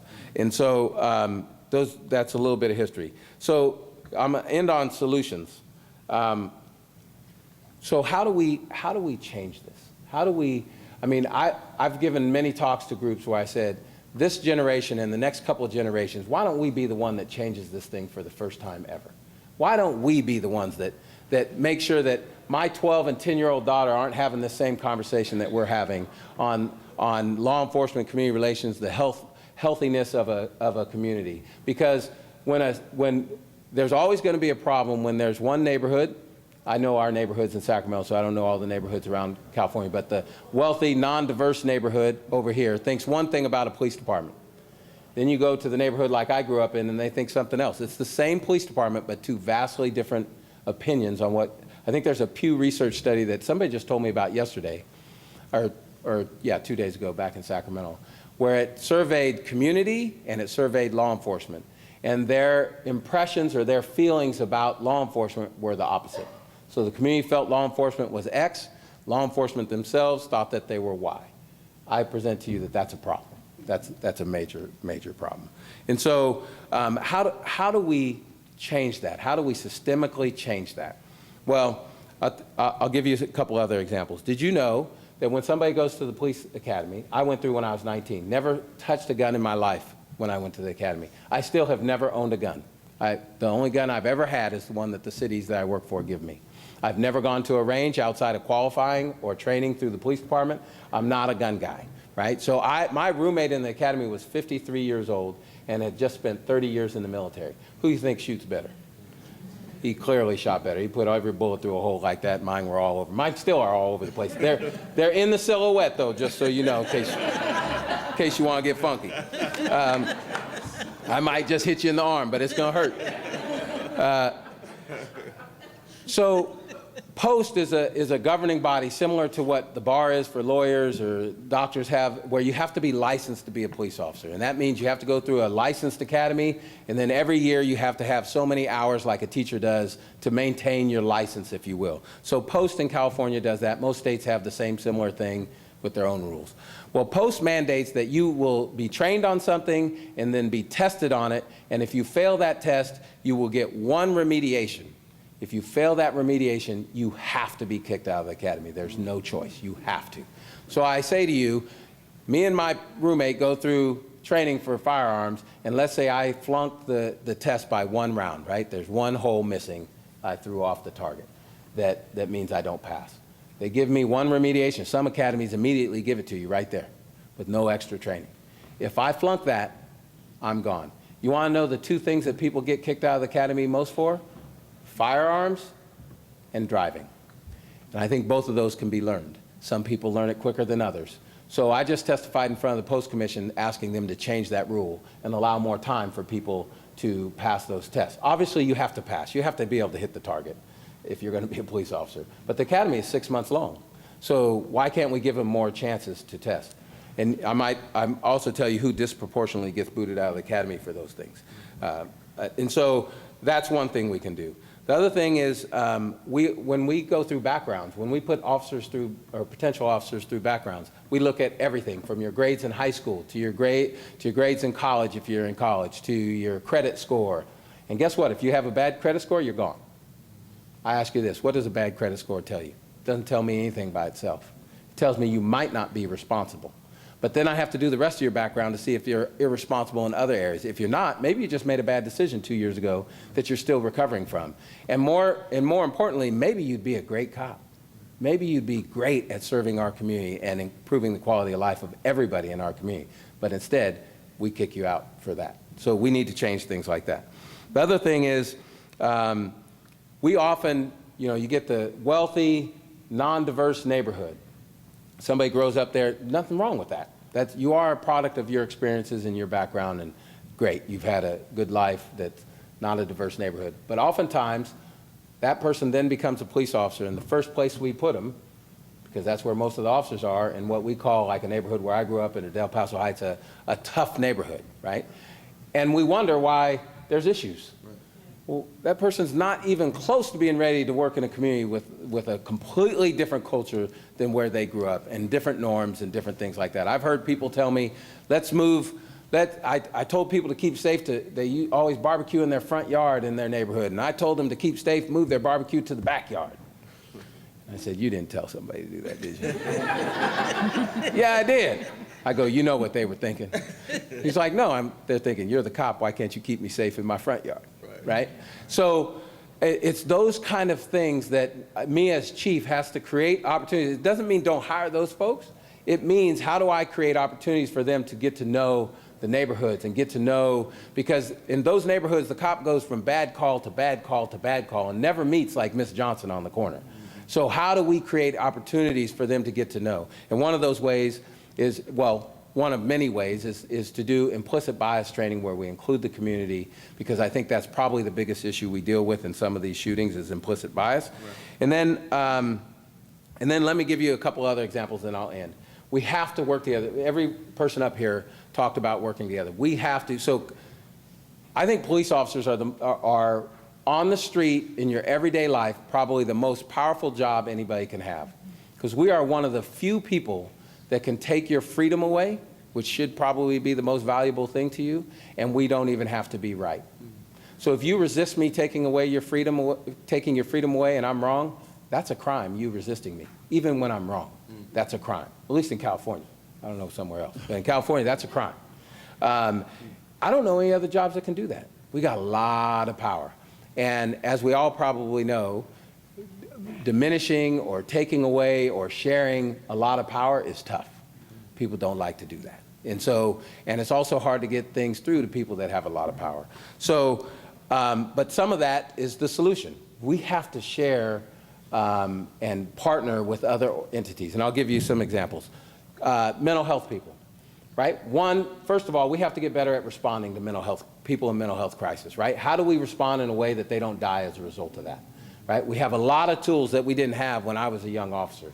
We have 40 millimeters that shoot batons. We have beanbag rounds from shotguns. We have tasers. We have all sorts of things that we can use in a lot of these cases that the person will still be taken into custody or whatever needs to be done with them, but they're alive. Right? So that's one side. How do we respond to these out on the street? How do the officers get better at responding? How does the community and the officers get better at that? But there's another side to that. We can do that every day. We can get better and keep shooting this guy with a baton round, right? But they're in mental health crisis. So sooner or later, they're going to hurt somebody, their neighbor, their family. We had a guy in Roseville that we went to 30 times in the span of a year solely because of his mental health stuff.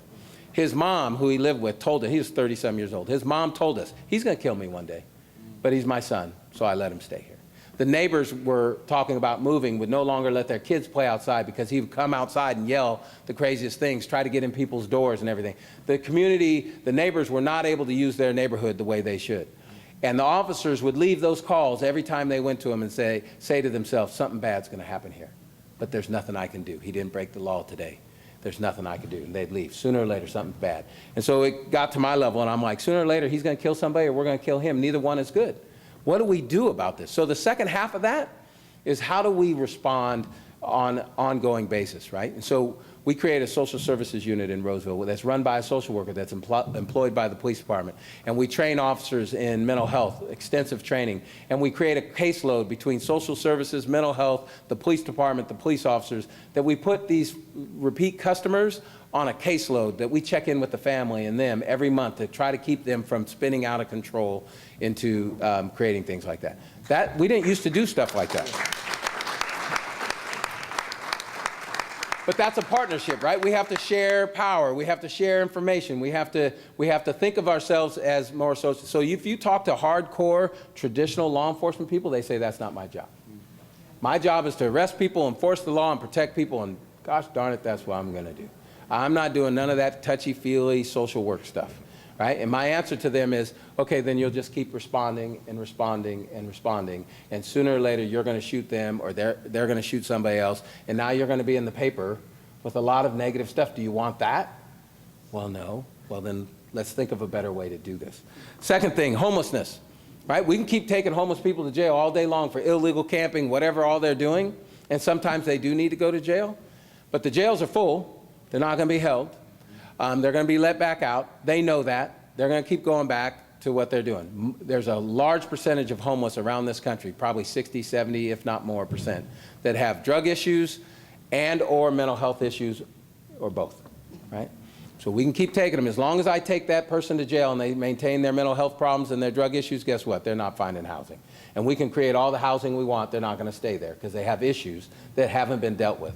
So we need to partner with social services on those things, housing, social services, jobs, and things like that to get people back up on their feet. Else we're going to keep going around in circle and around in circle. Again, we're not just here. We're not here. Our job isn't to arrest people. Part of how we improve quality of life is arresting people. We'll never get away from that. But we also need to think about partnering with people that can do these long-term things. Same with drugs, or gangs and violence. So we just created a new kind of anti-gang, anti-violence thing in Sacramento. And I don't know if it's going to work or not. It's called Advanced Peace. But I do know this. We have to do something different. Because if we look at violence in our neighborhoods as like a drug issue, like we need to rehab from it because it's a lifestyle, When you talk to people that are rehab specialists, they say relapse is part of rehab, right? 3, 4, 5 relapses are going to happen with most people as they rehab. That doesn't mean that you're not progressing. It just means you're going to have some relapse. If we look at violence the same way, we need to say, as we're trying to get people out of violence, they might commit some more crimes. And we can't just throw them out just because they did that. They need to be held accountable for that. But we have to keep working with them. We have to think of other ways other than just arresting people that are involved in behavior that damages our neighborhoods. And that's a big change for law enforcement. And we have to include the community into the police department and come up with some of these things. So in closing, I'd just like to say that along with what everybody else here said, the solution to this issue that we've always had with healthy communities, because that's stressful. To have to think about some of the things we think about in certain neighborhoods is stressful. I can't imagine it's healthy, right? Dr. Barrett would probably tell you that's very unhealthy, right? It's going to contribute to your high blood pressure and all those other things. And so I believe that improving this relationship and making a true partnership also helps with health, but it's only going to happen if we partnership and give up a little bit of our power to other people and truly change our mindset from arresting people to how do I help? What's the best thing I could do right now that helps my community, helps this neighborhood, and helps this family? Thank you.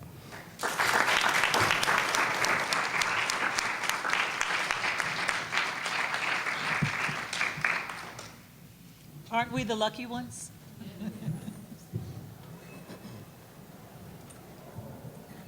I want to take a moment to thank all of our panelists. You've been just amazing. And I hope that you see the larger picture that we've been trying to portray, is that we all have to work together to make our holistic communities whole and healthy, not only by physical health, but in mental health, emotional health, economic health. They all have to work together so that we can live good lives. I want to take a moment now to ask if there are any questions of any of the panelists. There is a microphone. A gentleman has a microphone here. Yes, I do. Would you state your name and also state the question that you have and for whom? Hello, my name is Tanae Franklin, and my question, hi Jamal. My question is for both Jamal and Daniel. I'm wondering what opportunities, Jamal, I think I probably see your brain moving. What opportunities are there to address social determinants of health, which obviously some of the solutions that were proposed by the police chief, what opportunities are there to intersect with the health equity work that you're doing? We have out of our Office of Health Equity, we are investing $60 million into mental health disparities programs across the state. And what we are really excited about and very intentional about is the $60 million we're investing. We are intentionally investing in non-evidence-based programs, because what we're trying to do is lift up culturally congruent practices that are addressing mental health and trauma in our communities. Many of the programs that we're funding, we changed our procurement process at state government level to where many of our grantees are for the first time they're being funded with public dollars, because historically the procurement process obstructed them and they were disqualified when we think about policies that need to be changed. And the reason I say that, it's getting resources to communities that need them most allow us to affect real change. But some of the programs that we're partnering with, they are addressing issues with regard to boys and men of color, girls of color, how trauma and ACEs have impacted our communities, and they're partnering with local county and city services such as law enforcement, and kind of having a collective impact approach as to how we address mental health, stigma in our communities. So that's one of the levers that we're trying to mainstream with regard to state government, is using our mental health dollars to invest and uplift programs that are being innovative and addressing real, health and human service needs in our community, but really changing systems and fostering new collaboratives and new efforts. And we're one of probably the only state departments of public health investing in these types of collaboratives on the local level. So that's one example of how we are reaching outside of the walls of health to work with critical community-based services to address real sustainable change. Daniel? Yeah, I agree with that completely, because what we normally do is nibble around the edges, and I meant to say this and I forgot, but like the things we usually talk about, whether it's dealing with somebody in a mental health crisis or just dealing with neighborhoods that are challenged or underrepresented, is our solutions nationwide are typically body cameras and commissions. And so I say to you to think about it in this way. When you think of body cameras, how do you even know about all of these situations typically that happen between law enforcement and the community? It's typically on a cop's body camera. So clearly that didn't prevent it, and if that's the goal. And then secondly, a lot of the cities we hear about in the media having these issues have had commissions forever. So I present to you that too is not necessarily the whole solution. I think both are good ideas. I think they both help with transparency. I do not think neither one of them should not be done. I'm just saying if that's all we do, we will be here, our kids will still be talking about this. So we need to, and they're both reactionary, and they're both after the fact, and they still don't both address the issue. If the issue is an officer that shouldn't be an officer, so yeah, you catch him after he does something wrong, but you didn't prevent him from being an officer. And so I think what was just set up here is really the solution. We have to systemically look at how do we get better at delivering services? How do we get better at interacting with the community? How do we get better at building trust and doing good things in our community instead of these negative things happening? Because every once in a while they're going to happen anyway, because just sometimes stuff happens. But I also think there's a ton that could be prevented if we did things differently. Yes. Good afternoon. My name is Charlene Mack. Charlotte, North Carolina. I'm not very public. But I work for an organization called Leadership for Educational Equity, where I manage a National Community Organizing Fellowship. And a few things that we teach is, one, that Chief Hahn talked about, that one, that power is not zero sum. And two, that in order to move towards organized people, yes, we have a strong private and public sector, but how do we create an equally strong civic sector to operate in true democracy? So I'm curious, for all of your roles, I hear a lot of private and public partnerships. What civic partnerships are happening, and not in a way of like financial distribution, but equal playing fields, equal voices, and utilizing the power to organize people? Is that your height challenge? You want to talk about that? Now my nickname is Height Challenge. That's good. So look, yeah, public-private is a big thing, right? But part of that collaboration and connecting and those 4 C's that lifted out is important to walk back into the community and look at the organizations that are actually doing stuff. And in my role, it's about connection. So if I can connect the dots between what this organization and this community is doing to this over here, but then add on top of that what I see coming from the private and public sector. A perfect example, I always go back to this autonomous car thing. Del Paso Heights that you heard Chief Hahn talk about before, historically disadvantaged, primarily Black community. The only time I used to go out to Del Paso Heights is to play against Grant High School in basketball. That was the only reason I would ever go out there. Now, different perspective, I'm meeting with organizations that are actually doing stuff for the community out there, talking to them about the possibility of bringing new technology companies to bear and how to make sure the community is integrated into that conversation. Let's talk about how do we get the kids, workforce internship opportunities with these tech companies. And then I find out, well, it's a readiness issue. Okay, well, let me go talk to the university that has free counseling and get them into there so that we can actually start addressing those systemic issues that are in our population. But it's all about connecting now.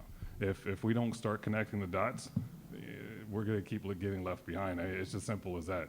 But all the stuff that everybody's talked to, it's all about connection. It's all about communication, and we just got to be better at it. And I'd like to address that as well.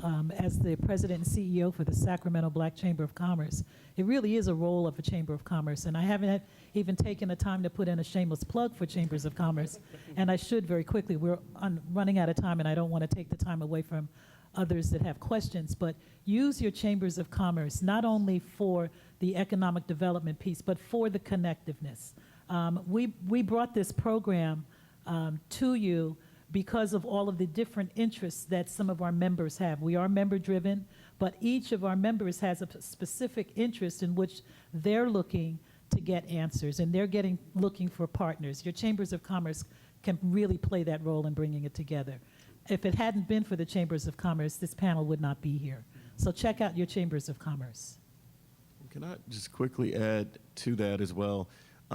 If you think of every public institution that we interface with, from school to our churches to banks, many of these systems and institutions have historically let us down, and it's tied to our disenfranchisement.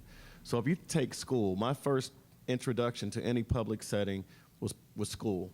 And if you look at schools where 18% of our children across the country are African American are preschoolers, but 48% of the one-day school suspensions in preschool, when we think about educational attainment as a determinant of equity, 48% of those kids being kicked out of school at preschool.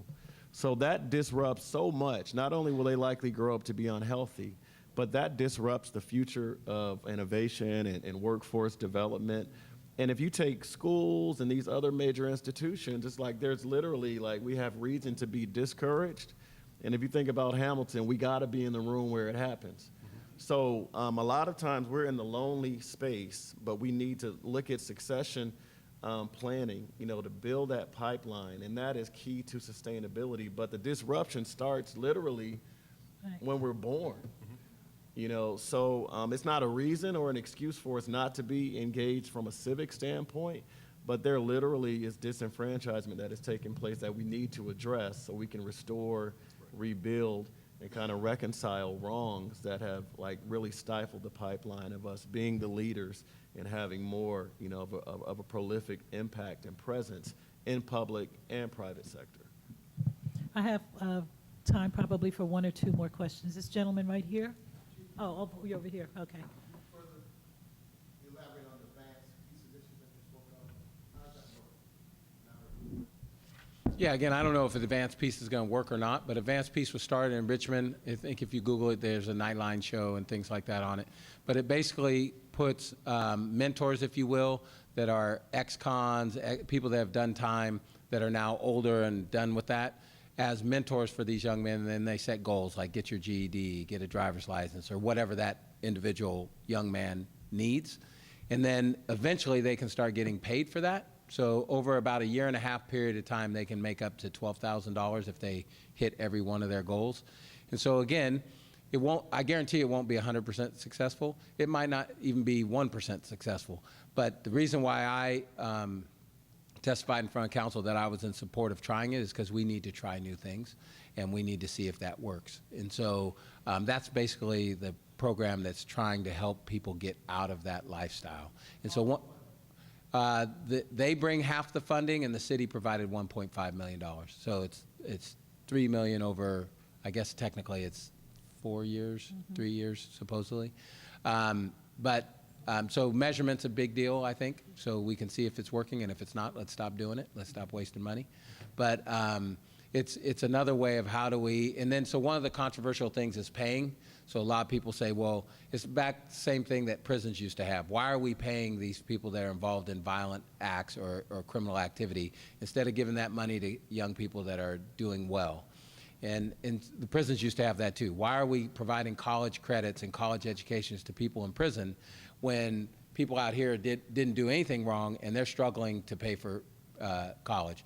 My answer to that is, okay, then when they get out, because they all get out, then they will be worse than they were when they went in.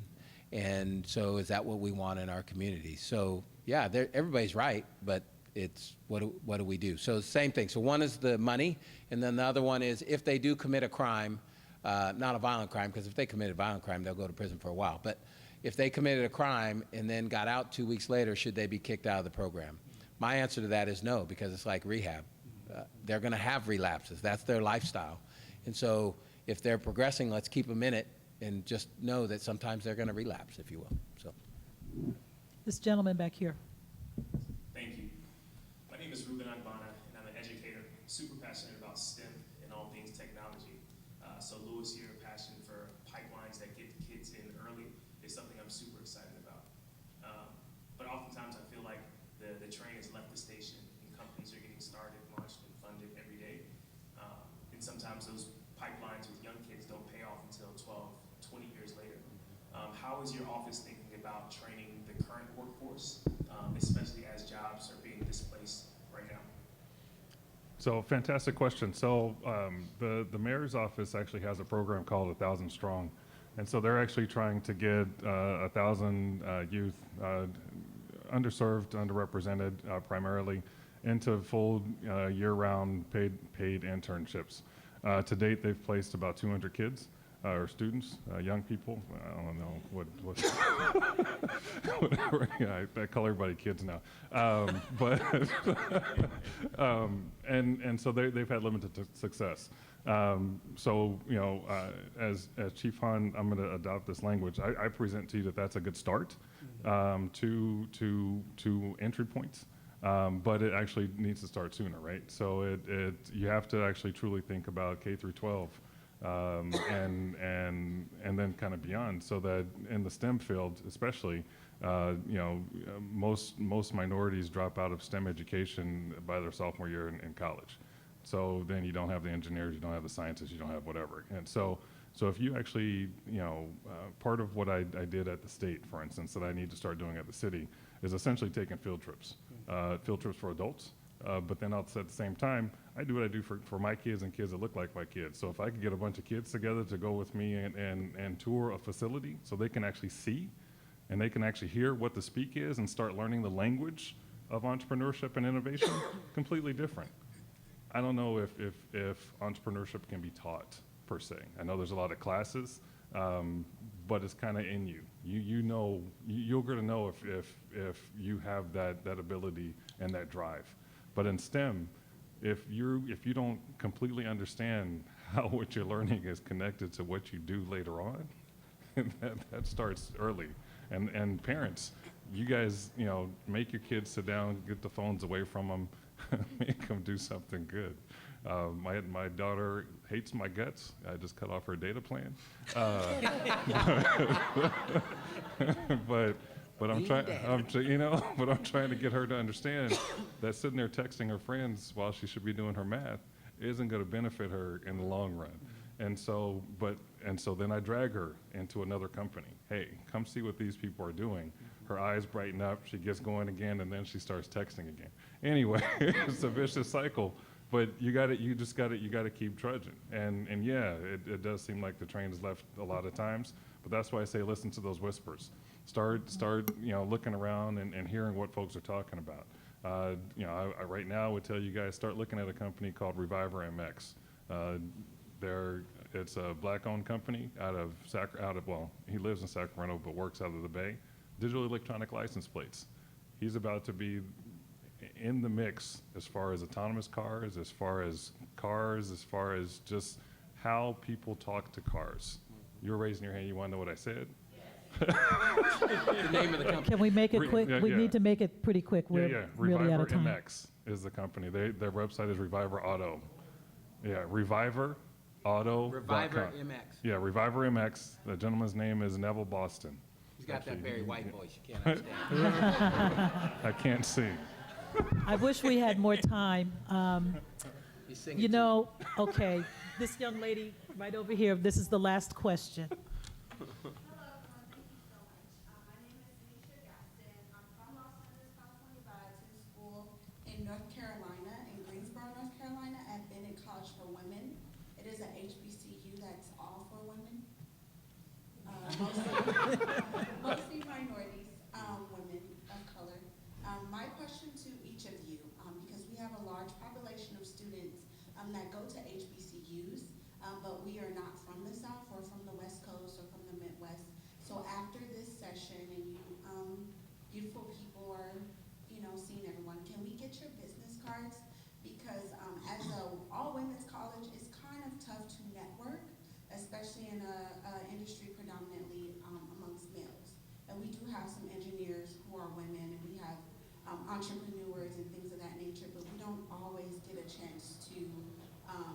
get our foot in the door.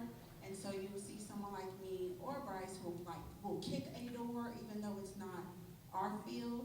And I'm a business major. And I'm usually the underdog because I'm a business major who's from Los Angeles, trying to talk to some Southern belles and gentlemen about business.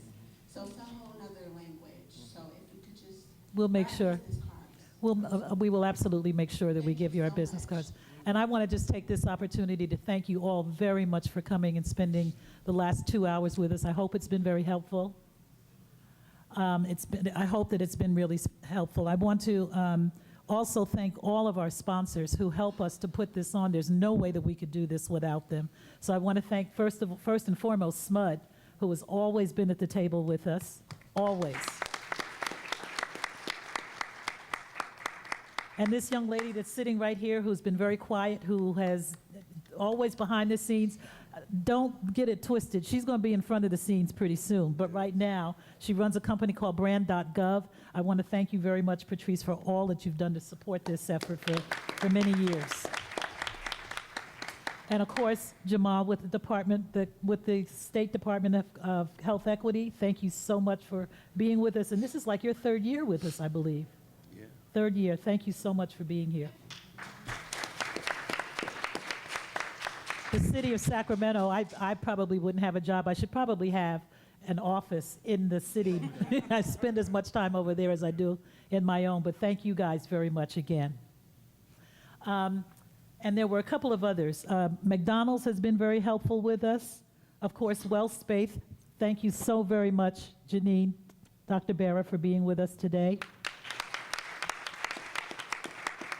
And of course, our police chief, thank you, Daniel. I have a couple of board members here that I might want to mention too. Lori, would you stand? You've been behind the scenes as well, but thank you for all of the help that you've given.